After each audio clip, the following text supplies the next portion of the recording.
Chapitre 530, Épilogue 2 Introuvable nulle part, 5. Chapitre 530, Épilogue 2 Introuvable nulle part, 5. Le point de vue du lecteur omniscient. En Suyong plissa les yeux après avoir vu cette phrase.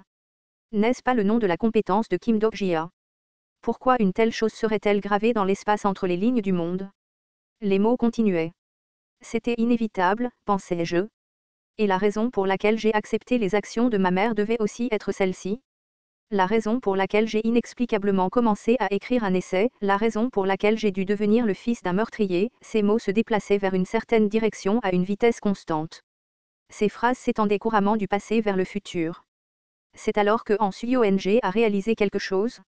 La régression était un acte de ramification vers une nouvelle ligne du monde à partir d'un certain point, tout en remontant dans la ligne du monde actuel.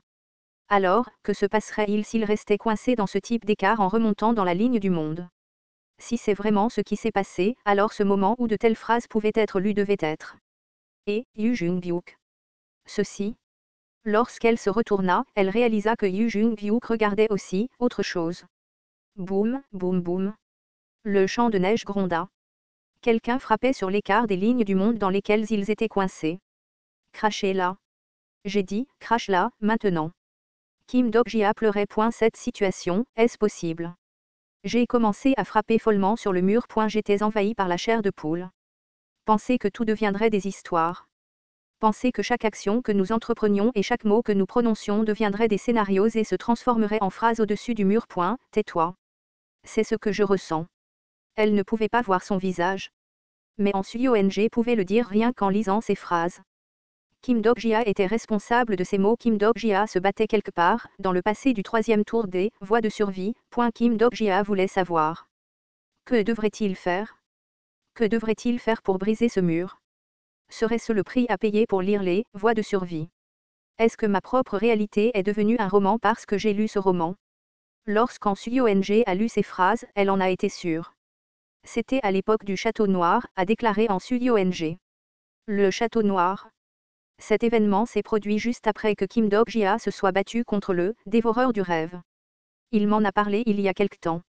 Il s'est retrouvé piégé dans sa propre compétence et, juste avant qu'il n'atteigne le scénario final, Suyong a eu l'occasion de parler à Kim Dok-jia pendant toute la nuit.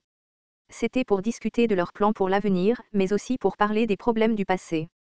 Il pensait que certaines choses qu'il n'avait pas réussi à résoudre pourraient potentiellement servir d'indice pour l'avenir. Maintenant que j'y pense, quelque chose ne tournait pas rond à l'époque. Quelqu'un m'a appelé, mais sans cette voix, j'aurais pu me retrouver dans de sérieux ennuis à cet endroit.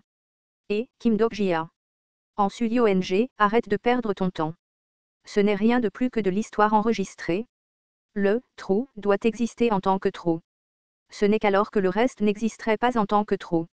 Cependant, le fait que des phrases puissent être trouvées dans un endroit comme celui-ci ne signifiait-il pas qu'il y avait encore des histoires qu'il n'avait pas encore lues? Suyong tendit à nouveau la main vers les énormes lettres. Les particules d'un noir de jet tachèrent sa main cette fois aussi. Mais ce n'étaient pas des particules de graphite. Non, c'étaient de très petites particules noires, vraiment fines, faites de 1 et de 0.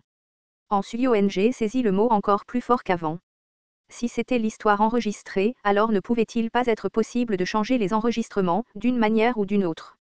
Une nouvelle fable de l'incarnation, Suyong, se réveille. Chu.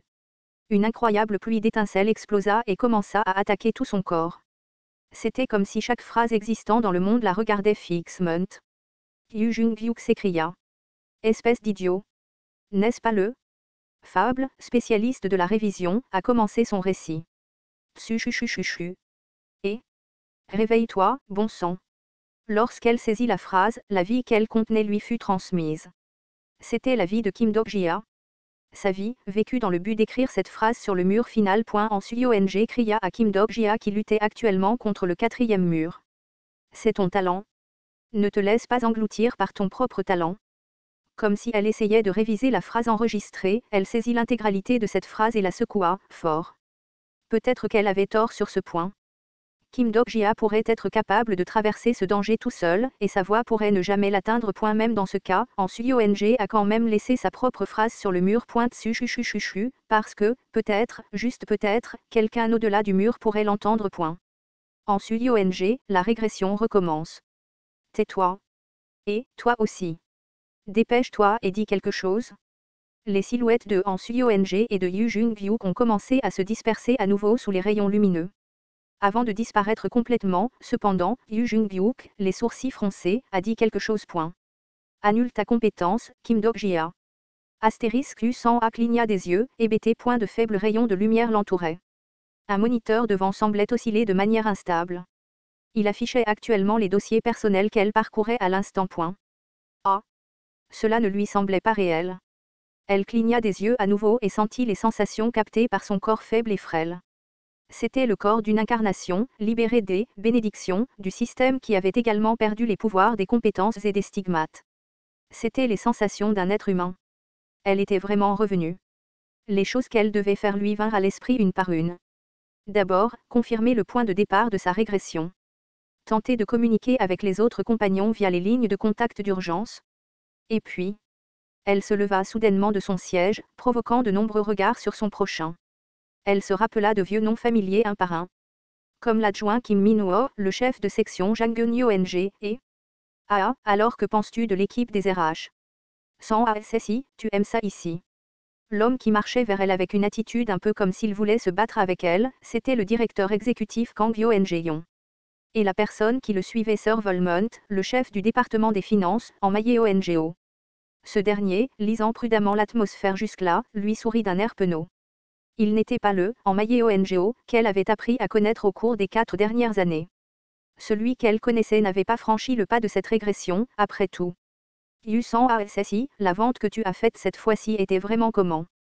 Sans dire un mot, elle se mit à courir. Elle dépassa le directeur exécutif Kang et se précipita dans le couloir. Soudain, son sens de la réalité sembla se brouiller. A-t-elle vraiment, vraiment réussi à régresser? La vision du monde qui lui était si familière lui échappa. Elle avait l'habitude de venir travailler ici à l'heure fixe chaque matin et de rentrer chez elle à l'heure indiquée, aussi. C'était le règlement de ce monde, et elle s'y tenait avec diligence. Et, regarde ici. Yu-san ASSI. Sa carte d'employé était exactement la même aussi. Il fut un temps dans sa vie passée où elle avait tant lutté pour avoir cela autour du cou. Comme si cette petite chose pouvait servir de preuve de sa véritable valeur. Lorsqu'elle est arrivée dans les bureaux de l'équipe d'assurance qualité, complètement essoufflée, plusieurs employés ont commencé à la reconnaître. 1. Yu-san ASSI. Son smartphone caché dans la poche criait en permanence des messages entrants critiquant son départ soudain et abrupt. Et puis, des cris forts ont retenti derrière elle. Yu-san A s'est approché d'une certaine cloison, un pas à la fois. La personne dont elle se souvenait, il était là. Un homme portant un casque et la regardant. La batterie de rechange toujours en charge dans le coin de la cloison. C'était là que se trouvait le Kim Dok-jia, dont elle se souvenait.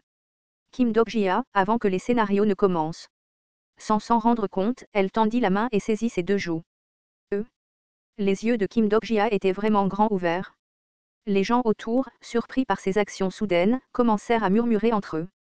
Cependant, les mots qu'elle écoutait actuellement ne venaient pas d'eux. Yu-san A, pourquoi es-tu si insensible? Tout comme ceux, Kim Dok-jia, et Kim Dok-jia laissé à cet endroit, est aussi Kim Dok-jia, tu sais. Tu es? Les mots de Han Suyong remplissaient l'intérieur de sa tête. Pourquoi avait-elle répondu si froidement à l'époque? Dok-jia s'est assis. Mais elle le savait maintenant. En regardant le visage abasourdi de ce Kim Dok-jia, comment aurait-elle pu ne pas le faire? Suyong. Moi aussi j'ai des souvenirs que je chéris. Elle n'était pas une auteur, comme en Suyong, ni la protagoniste, comme Yu Jung-hyuk. Non, elle était Yu-san A. Yu-san A, qui était la collègue de Kim Dok-jia et aussi son amie.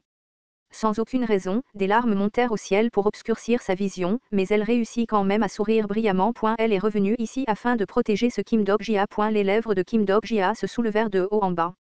Ses yeux troubles commencèrent à gagner un semblant de lumière petit à petit comme s'il l'avait enfin reconnue.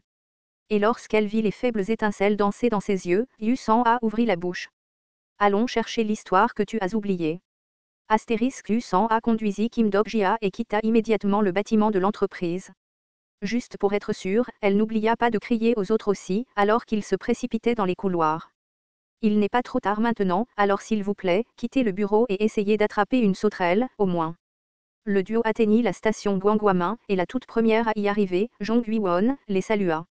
Elle se tint sous les statues intactes du roi Sejong et de Yi Son-shin, et agita la main. Yu San ASSI. De bonheur à ses retrouvailles, ils s'étreignirent énergiquement. Il semblait que le seul à être arrivé jusqu'ici jusqu'à présent était Jong Hui-won. Qu'est-ce qui ne va pas avec Dokji ASSI? L'état de ses souvenirs ne semble pas stable pour le moment. Il éprouve de la confusion en essayant de percevoir la réalité. Elle ne pouvait que deviner que cet état était dû au fait qu'il était un avatar. Et Jung-Hyuk SSI et Suyo NG-SSI. Yu-san a demanda, je n'ai pas encore réussi à les joindre. Je ne sais pas pour Jung-Hyuk SSI, mais Suyo NG-SSI est du genre à appeler tout le monde avant de faire quoi que ce soit d'autre, alors. Cela faisait déjà plusieurs heures qu'il avait réussi à régresser. Ces deux-là pourraient même aller jusqu'à emprunter des téléphones pour contacter les autres. Donc, le fait qu'il ne l'ait pas fait ne pouvait que signifier que quelque chose s'était peut-être mal passé quelque part. Et les autres?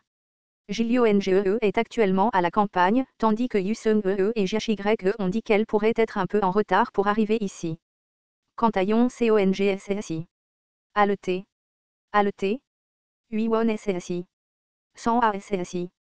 Un énorme ours courait vers eux au loin en agitant ses deux mains. L'ours portait également un uniforme militaire. Hein? Mais, n'as-tu pas dit que tu ne pouvais pas sortir parce que tu étais coincé dans la base? En fait, je suis parti sans permission. Est-ce que c'est bien de faire ça? Le monde est sur le point d'être détruit, donc ça n'aura pas d'importance de toute façon. Il reste encore un peu de temps jusqu'à ce moment-là pour dire, sur le point de, tu sais. Tout en disant cela, Jong Hui-won a montré à tout le monde l'écran de son téléphone affichant le calendrier. J28 jusqu'au début du scénario. Yi-Yon Cong a formé une expression sérieuse. N'avions-nous pas pour objectif de revenir à la veille du début des scénarios? C'est pour le mieux, je pense. Nous avons eu plus de temps pour nous préparer, donc nous pourrions être en mesure de sauver plus de gens de cette façon. VRRR. Les gens ont commencé à apparaître dans la salle de discussion qu'il avait accepté de rejoindre avant de débarquer. Jong Hui-won a utilisé l'application de traduction pour lire les messages entrants. Le chinois FHU est arrivé sain et sauf. Il y a quand même beaucoup de poussière fine. Ranveer Kandinde, je suis arrivé sans problème. Et puis, il y a aussi cette odeur nostalgique. C'est Azucaran du Japon. Je vois le plafond familier. Jusqu'à présent, aucun problème. Accent aigu, les 100 plus fortes incarnations de la lignée du monde passé, ayant régressé avec succès, se rassemblaient maintenant en un seul endroit. Les compagnons se regardèrent et hochèrent la tête simultanément. Commençons par l'opération. Astérisque D2-1 Un mandat d'arrêt a été émis contre le lieutenant Yi, soupçonné d'avoir volé une grande quantité d'armes à feu dans la base militaire. La propagation soudaine de la théorie de l'apocalypse sur Internet a récemment amené certains experts à d'un 4 La théorie de l'apocalypse, qui devait s'éteindre comme une mode passagère, ne montre toujours aucun signe d'atténuation après 2 semaines. L'apocalyptiste, Selena Kim, exhorte les gens à préparer des provisions pour le bouleversement soudain qui se produira dans 2 semaines. Plusieurs personnalités célèbres du monde de la finance ont sympathisé avec la théorie de l'apocalypse, ce qui a amené le public à critiquer. J7 De nombreuses ampoules contenant des microbes destinés à la recherche ont été volées à une importante société pharmaceutique. Récemment, la folie de la collecte d'œufs de grenouille a déferlé sur les enfants adolescents. J1 Finalement, il ne reste plus qu'un jour avant le jour 2. L'Apocalypse, prophétisé par l'apocalyptiste, Selena Kim, et, jour J.I. Seolwa regarda la petite ampoule qu'elle tenait dans la main. Des insectes vivants ou leurs œufs ont été placés à l'intérieur des ampoules. Pour sauver le plus de personnes possible, nous avons même diffusé sur Internet l'emplacement des ampoules d'urgence cachées. Et maintenant, il est temps de prier pour avoir de la chance. 4 heures avant l'apocalypse. New Delhi, Inde. Les préparatifs sont terminés. Pékin, Chine. Les préparatifs sont terminés ici aussi. Washington, États-Unis. Nous sommes également prêts. 1 heure avant l'apocalypse. Séoul, Corée du Sud. Préparatifs terminés. 10 minutes avant l'apocalypse. Équipe Shin Yu-seung et Yi-Jil-Yong. Fin du déploiement sur le site de la 3e ligne de métro. Actuellement sur le quai de la station APG-JONG pour la 3e ligne de métro. Tout en écoutant les bruits du métro qui se rapprochaient, Shin Yu-seung ouvrit soudainement la bouche.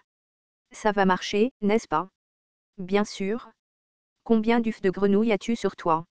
102 et toi?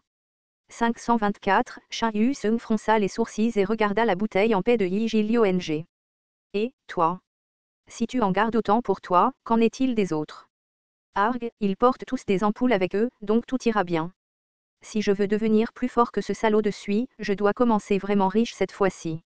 Avec ça, C'est à ce moment-là que quelqu'un a arraché la bouteille en paix des mains de Yi-Jil-Yong. Le garçon a sursauté sous le choc et s'est rapidement retourné pour repérer un homme familier qui se tenait là. C'est toi, salaud de Sui. Jung-Vyu Kajusi. Quand es-tu arrivé? Tout à l'heure. Un problème est survenu avec le stigma et cela nous a retardés. Yu Jung-Vyu caletait lourdement et essuyait la sueur de son front tout en rangeant la bouteille en paix dans sa veste. Et Kim Dok-jia, demanda Tae-il. Seolwa Eoni est avec lui à cause de son mauvais état. Peut-être parce que le scénario n'a pas encore commencé, il allait bien pendant un petit moment mais il est à nouveau inconscient. Et les préparatifs de l'opération. Tout est terminé.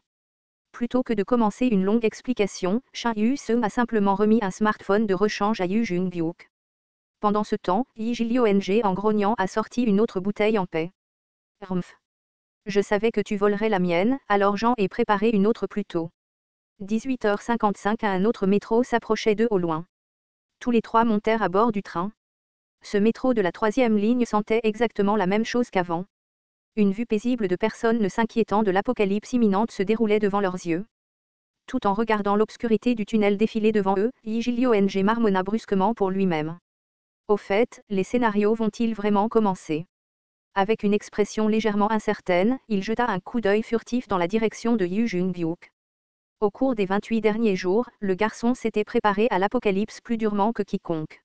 Cependant, ironiquement, il craignait maintenant que l'apocalypse ne se produise pas du tout. Yu Jung-byuk s'adressa au garçon inquiet. Cela va commencer. Cela s'est produit les 1864 dernières fois, après tout. C'étaient les mots venant de l'homme qui attendait l'apocalypse depuis très longtemps. Il ne dit rien d'autre et regarda tranquillement sa montre. 3 minutes. 2 minutes. 1 minute. Et enfin, à 9h00 avec le cri strident, le métro s'est soudainement et immédiatement arrêté. Les voyageurs ont tout crié de panique alors qu'une soudaine vague d'obscurité les visitait. Et au sein de cette scène de chaos total, seules 3 personnes arboraient des expressions soulagées. Comme pour illuminer cette obscurité totale, la voix de Yu Jung-byuk résonna. L'opération capture du calmar va maintenant commencer. Épilogue 2. Introuvable nulle part, 5, fin.